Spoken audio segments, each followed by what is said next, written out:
Hello everyone, welcome to another Chess Alien video. Today we're going to talk about the Italian game. So the Italian game is like a brother of the Ruy Lopez. The Italian game starts off after e4, e5, knight f3, knight c6, and bishop c4. This is the classical Italian game. The Italian game can branch out into many different things. Let's talk about some beginner stuff.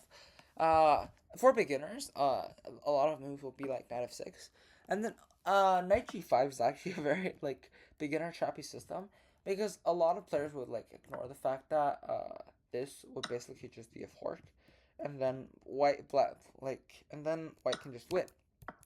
So this is like a very beginner tactic. If he plays d5, he's smart. That's the best move. And after takes, a lot of beginners would play knight takes, and then we can play knight takes f7. This is known as the Greek gift sacrifice. And then after king takes, queen here. If he goes back, it's just like a free piece. If he goes here, that's a lot of beginners play this move, and then we can deliver a checkmate here. That's very simple. Uh, if you went king e6 in the middle of the board, we can play knight c3, adding more pressure. Some popular moves here. If there's knight b4, we can play the move castles. It looks like a very slow move, and you can just like take. No, you cannot because you win a piece. And the move of castle is basically to play d4 later onwards to open up so the rook can join the attack.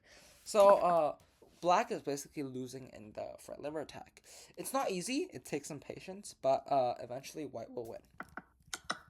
So this is a very beginner trap. After takes, there's the move knight a5. This is the way to refute this.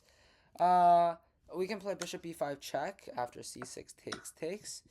White has this very nice move, bishop d3. It's kind of like against chess principles. You're blockading your own development. So, and then later onwards, black has many ways to equalize. So I actually don't recommend this. Instead, I recommend something called the d4. So it's a little gambit. And then after e takes d4, we castle. This is called the Dubois Gambit. This is called. Dubois Gambit is not that good, but like I feel like it's worth giving a try. And in this position, white can play. Oh, knight takes e4, another free pawn. No, rook e1. After here, like trying to defend and attack, uh, white has this really nice move. Bishop takes d5. After queen take, we have knight c3. You cannot take because the queen is hanging. You cannot take because it's pinned. And then you can't really save the knight right now because both your pieces are being attacked. There are only a few moves to survive. There's queen a5, I guess. We can take the knight, threatening a bunch of discovered checks. There is bishop e7 though, and then we can finally play like bishop g5, and then get a very nice game. This is the Dubois Gambit. The main line of the Italian game goes d3, bishop f5, castles. We can potentially play here, and then after h6 we can kick the knight around. It's the Italian game. It's kind of slow, but like it's very solid. Let's just put it this way. Um, so that's one of the most popular defenses. There are two different variations I want to choose. So one of them is bishop c5. This is symmetrical. It's called the Gioco Piano game. In this position, white can play several moves. There's castles, which kind of dries things up. We can play knight f6. It transposes back to the earlier position. There is the more exciting one, the Evans Gambit. The Evans Gambit after takes, you can play c3. If you go here, there's a very well-known trap. After takes, we go here, sacrificing the bishop. And after here, we want him to play this. And then after here, and then we take here. So basically, we destroyed black's castle, and then we're ready to gain the pawn back to hit the rook. So this should be a winning position.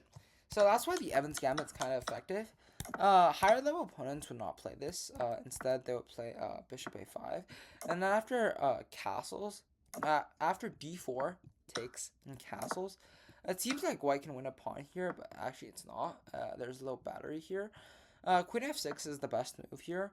And then there are like many ways to like play this. I like to play bishop g5, and then after queen g6, you can just take.